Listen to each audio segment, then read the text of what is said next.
सम्पूर्ण दर्शकवृन्दमा नमस्कार। अहिले तपाईँ हेर्दै हुनुहुन्छ आदर्श अनलाइन खबर। आज हाम्रो माझमा हुनुहुन्छ आदर्श गाउँपालिका वडा नम्बर 4 का वडा अध्यक्ष खगेन्द्र प्रसाद ओझाज्यू। स्वागत छ तपाईँलाई हाम्रो यस आदर्श अनलाइन खबरमा।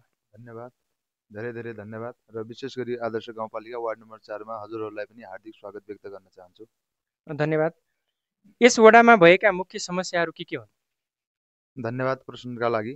र यस आदर्श गाउँपालिका वार्ड नम्बर 4 का मुख्य समस्या भन्दै गर्दा मलाई एउटा चकित विषय आउँछ र यो पहाडी क्षेत्र हो। पहाडी क्षेत्रमध्ये पनि हाम्रो यो आदर्श गाउँपालिका अलिकति बिगटी एरिया भनेर चिनिएको ठाउँ हो र यहाँका समस्याहरू थुप्रै छन्, जस्तै बाटोघाटो, खानेपानी जस्ता मठ मन्दिरहरू, गोरेटा बाटा र यी गाडी हिँड्ने सडकका बाटाहरू लगायत थुप्रै समस्याहरू अझै बाँकी नै छन् र यी समस्याहरूलाई चाहिँ समाधान गर्ने थुप्रै निकायहरूसँग मैले आग्रह गर्दै गर्दा थुप्रै समस्याहरूलाई चाहिँ सामना गर्दै केही समस्याहरू चाहिँ पारित भइसकेका छन् भन्ने कुरा मैले जानकारी गराएँ। यस वडाका तर्फबाट यो वडालाई अझ एकदम विकसित र सशक्तिकरण गराउनको लागि के कस्ता योजनाहरू छन् वडाको तर्फबाट? धन्यवाद। वडाको तर्फबाट हामीले वार्ड नम्बर 4 मा गर्ने थुप्रै क्रियाकलापहरूमध्ये र थुप्रै समस्याहरूमध्ये केही जटिल समस्याहरू चाहिँ हामीले पार गरिसकेका छौँ र समुदायभित्र रहेका मुख्य चरम समस्या भनेको वार्ड नम्बर 4 को एउटा महादेव स्थान स्वास्थ्य चौकीको भवन नभएर सेवाग्राहीहरूलाई चाहिँ काम गर्न, उड्न, बस्न र त्यहाँ भएका कर्मचारीहरूलाई पनि सेवा दिन साह्रै अवरुद्ध भएका कारणले हामीले अहिले तत्कालीन रूपमा सेवाग्राहीहरूका लागि र बिमारीहरूका लागि सेवा दिनका लागि स्वास्थ्य चौकीको भवन निर्माण गरेका छौँ र त्यो भवनमा अब हामीले लगत्तै थुप्रै क्रियाकलाप गर्नुपर्नेछ र आएका सेवाग्राहीहरूलाई आनन्द साथ बस्ने र बिमारीहरूका लागि सही सेवा उपलब्ध गराउनका लागि त्यो किसिमको वातावरण चाहिँ सिर्जना गरेका छौँ। यो वडामा महिला सशक्तिकरण कार्यक्रमका योजनाहरू के छन्? त्यस अन्तर्गत भनिदिनु। महिला सशक्तिकरण का क्रियाकलाप थुप्रै छन्, जस्तै हाम्रो समुदायभित्र थुप्रै महिलाहरू चाहिँ महिला सशक्तिकरणभित्र परेका छन् र महिला पिछडिएका पहुँचमा नपुगेका महिलाहरूका लागि हामीले होजियारी सिलाइ कटाइ कार्यक्रम र महिलाहरूका लागि अन्य सिलाइ कटाइ लगायतका थुप्रै उनीहरूले निर्भर नभइकन आत्मनिर्भर हुने क्रियाकलापहरू थुप्रै हामीले सिर्जना गरेका थियौँ।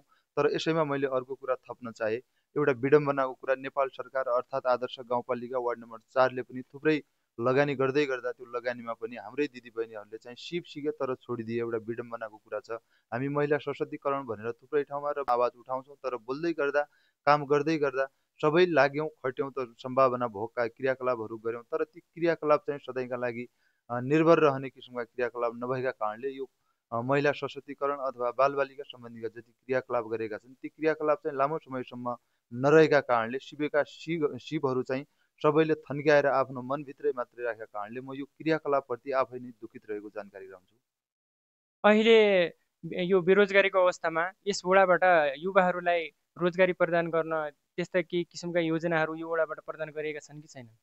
त्यस्ता किसिमका अब बेरोजगारी युवाहरूका लागि रोजगार सिर्जना गर्ने त्यस्ता किसिमका हामीसँग थुप्रै क्रियाकलाप त केही पनि छैन, तर सामान्य किसिमले यदि काम गरेर खाने मान्छेले हामीले आफूसँग भएका योजनाहरू बाहिरको मान्छेलाई ल्याएर दिने किसिमका क्रियाकलाप गरेका छैनौँ। यदि सिप भएका युवाहरू आफ्नै देशमा केही सिप गरेर अथवा काम गरेर पसिना बगाएर हामी परनिर्भर होइन आत्मनिर्भर भएर बस्छौँ भन्ने युवा साथीहरूका लागि थुप्रै क्रियाकलापहरू हामीले गर्दै आएका छौँ। केही कामका लागि योजनाहरू र केही सिपमूलक कार्यक्रमहरू, जस्तै यो सिलाइ कटाइका क्रियाकलाप मैले अहिले नै भने, अर्को चाहिँ यो घर वायरिङ लगायतका थुप्रै क्रियाकलाप हामीले सञ्चालन गऱ्यौँ। मैले अहिले महिला सशक्तिकरणको कार्यक्रम भन्दै गर्दा ती कार्यक्रम जस्तै भएका छन्।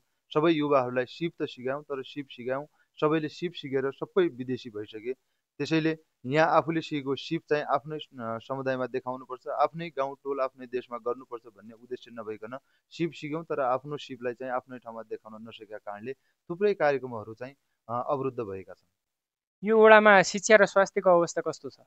शिक्षा स्वास्थ्यको अवस्था त्यति कमजोर अवस्थामा पनि छैन र जस्तो हुनुपर्ने हो त्यो किसिमको भएको पनि छैन। मैले सरस्वती जुन मेरो वडामा भएको छ त्यो कुरा मात्रै मैले जानकारी गराउने हो र नभएका कुराहरूलाई पनि यो भाज भनेर मैले मिडियामा भनेर चाहिँ बन्नेवाला छैन भन्ने कुरा म जानकारी गराउन चाहन्छु।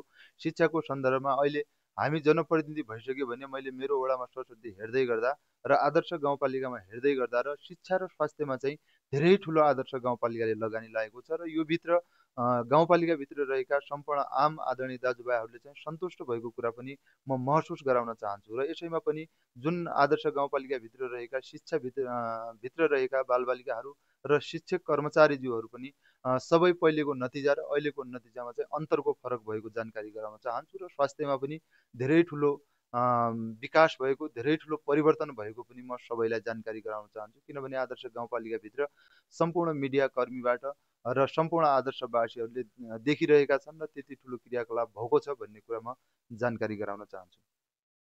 हस् त, धन्यवाद छोटो मिठो संवादका लागि धेरै धेरै धन्यवाद। हजुरहरूलाई पनि यो आदर्श अनलाइन खबर जुन आदर्श गाउँपालिका वार्ड नम्बर 4सम्म आइपुग्नुभयो त्यसका लागि धेरै धेरै धन्यवाद। र आगामी दिनमा पनि यो आदर्श गाउँपालिकाभित्र रहेका हरेक संवादको विषयमा, हरेक कामको र हरेक सिर्जनामाथि चाहिँ छलफल गर्दै यहाँभित्र रहेका हर क्रियाकलापको ओकालत गर्ने किसिमका वातावरण राख्नुहुनेछ भन्ने सुझाव सल्लाह सहित तपाईँहरूलाई फेरि आगामी दिनमा हर्ष उल्लासको कामना व्यक्त गर्न चाहन्छु। धन्यवाद।